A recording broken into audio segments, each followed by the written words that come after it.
older Americans now that are starting to get up there in age that actually have tons of online accounts. So what is the advice to people like myself, to younger people whose parents actually do have tons of online accounts and are completely exposed, like the scare scams, the phishing, the text? It's coming in from so many angles. How do we even help them? Yeah, it's time. It's time and education, right? That's the generation. Like in the future, the younger generation grew up with it, right? We didn't have cell phones when we were, that's all stuff we're learning.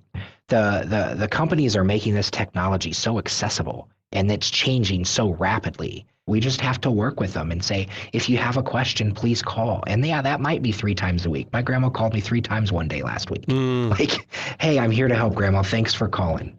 And education, right? Everybody can learn and continue to learn. And it's just about helping focus the right area of education. Something I do with my grandparents. They have Chromebooks. It's set up with links and they click to go to what they want. And if they need something new set up, they know to call. Oh. Right? And so do they need a big MacBook? Do they need a Windows machine?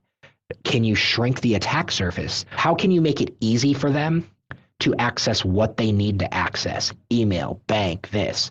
Don't click a link in an email, Grandma, for your bank.